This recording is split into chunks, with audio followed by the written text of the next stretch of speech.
परमेश्वर की सबसे बड़ी आज्ञा। जो लोग परमेश्वर को प्रसन्न करना चाहते हैं वो शायद ये पूछ सकते हैं कि हम सबसे महान कार्य ऐसे क्या कर सकते हैं जिससे परमेश्वर प्रसन्न हो। कुछ लोगों ने यीशु से यह सवाल स्वयं पूछा, क्योंकि काफ़ी लोग परमेश्वर को घूस देना चाहते थे जिससे कि उनका निश्चय हो जाए कि वो स्वर्ग जाएंगे। पर इस सवाल में एक गलत बात यह है कि हम ये समझ बैठे हैं कि ऐसा हम क्या करें। सच्चाई तो ये है कि परमेश्वर किसी कार्य के लिए नहीं ढूंढ रहा है।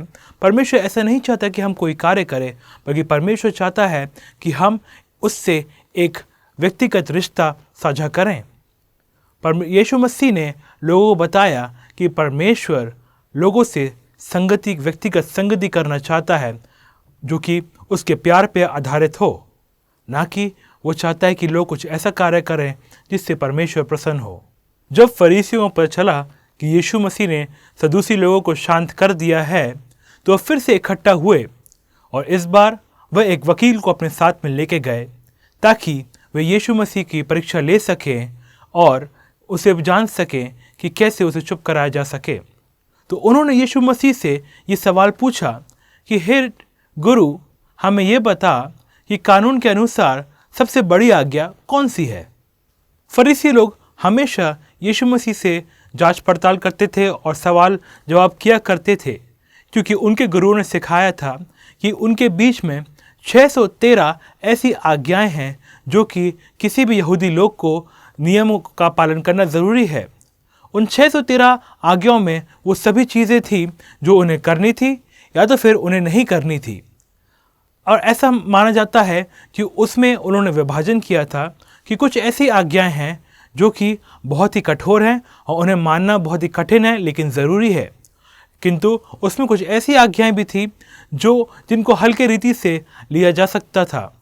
और वो देखते थे कि जो लोग वो कठिन आज्ञाओं को मानते थे उनका ऐसा मानना था कि वो बहुत ज़्यादा पवित्र हैं, क्योंकि वो उन कठिन आज्ञाओं का पालन भी कर पा रहे थे।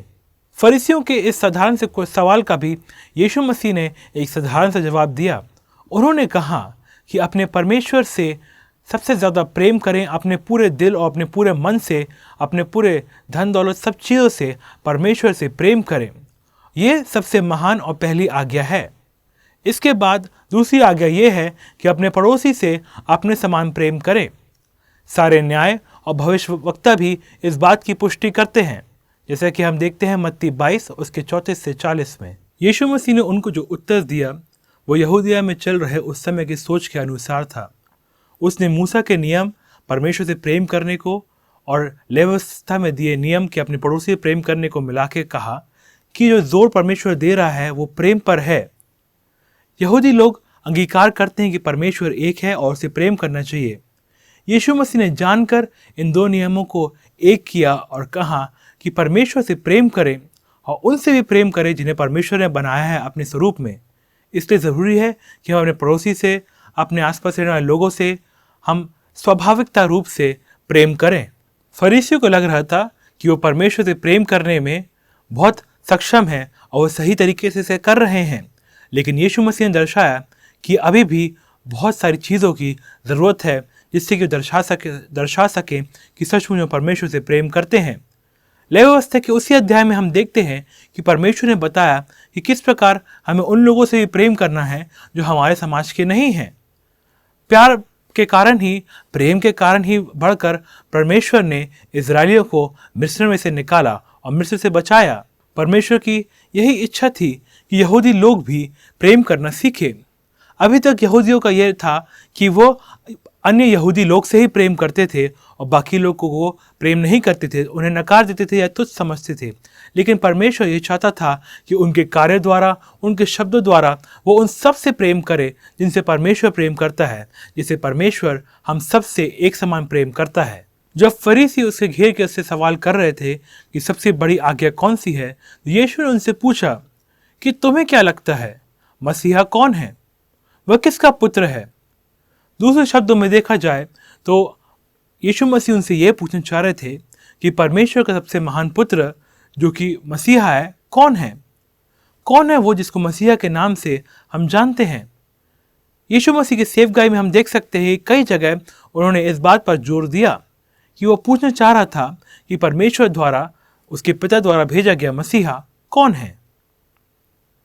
और हम देखते हैं कि फरीसियों ने उनके तरीके से उत्तर दिया। उन्होंने कहा कि वो दाऊद की संतान है। उनकी जो दृष्टिकोण था वो एक राजनीतिक दृष्टिकोण से मसीहा को देख रहे थे। वो उसे एक राजनेता समझ रहे थे और इसी कारण से हम देखते हैं कि यही कारण था कि उन्होंने यीशु मसीह को एक मसीहा होने से नकार दिया, क्योंकि वो उनके दृष्टिकोण में ठीक नहीं बैठ रहा था। यीशु ने उनसे आगे फिर पूछा, यदि आप कहते कि वो दाऊद की संतान है, तो आत्मा में दाऊद ऐसा क्यों कहता है उसे कि हे मेरे प्रभु। हम देखते हैं कि दाऊद कहता है, हे परमेश्वर, तूने मेरे प्रभु से कहा कि मैं तेरे सारे शत्रुओं को तेरे कदमों के तले दबा दूंगा। अगर दाऊद खुद से प्रभु कह रहा है तो उसका बेटा कैसे हो सकता है। मत्ती 22:41-45। यहाँ पर यीशु मसीह उन्हें भजन संहिता 110 में लिखे गए पदों से दर्शाकर बात कर रहे थे। उस समय के रीति रिवाज में हम देखते हैं कि एक पुत्र अपने पिता को प्रभु कहता था, बल्कि यह नियम कभी नहीं था कि एक पिता अपने पुत्र को प्रभु कहे। ये तो नामुमकिन था। यीशु कह रहा था कि यहाँ कोई गलती नहीं है जब दाऊद ने पवित्र आत्मा की अगुवाई में ऐसा कहा, क्योंकि दाऊद ने देखा कि उसके भविष्य में क्या होने वाला है एक भविष्यवक्ता की नज़र से।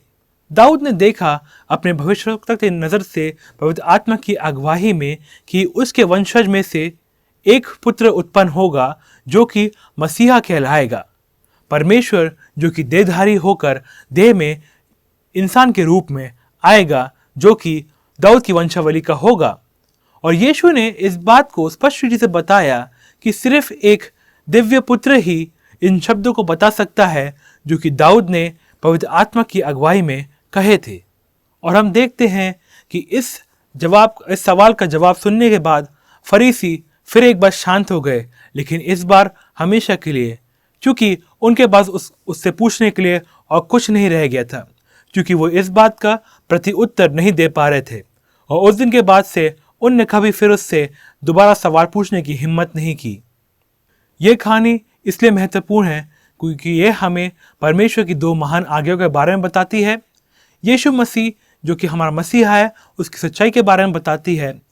और ये बात बताती है कि यीशु मसीह की सच्चाई दाऊद को उसके यीशु मसीह के आने के कई हजार वर्ष पहले ही मिल गई थी। इस कहानी का मुख्य बिंदु ये है कि यह परमेश्वर का प्रेम था और हमारे साथ संगति करने का और एक रिश्ता साझा करने की इच्छा थी, जिसने उसे यीशु मसीह को भेजने के लिए प्रेरित किया, ताकि वो यीशु मसीह की मृत्यु के द्वारा अपने प्रेम को हमारे बीच में दर्शा सके। आइए इस पाठ की हम समीक्षा करते हैं। यीशु मसीह ने उस वकील को क्या उत्तर दिया जिसने पूछा कि परमेश्वर की सबसे महान आज्ञा क्या है।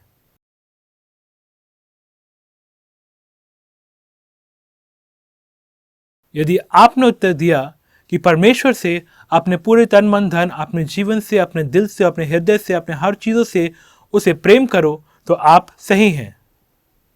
जब यीशु मसीह ने फरीसियों से पूछा कि तुम्हें क्या लगता है कि मसीहा कौन है, वह किसका पुत्र है, तो उन्होंने क्या जवाब दिया।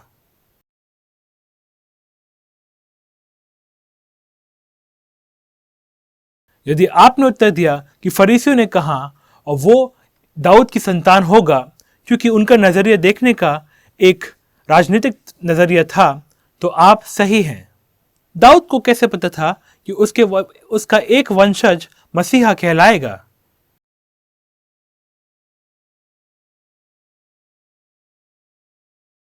यदि आपने उत्तर दिया दाऊद को इसलिए पता था क्योंकि उसने भजन संहिता पवित्र आत्मा की अगुवाई में लिखे हैं, तो आप सही हैं।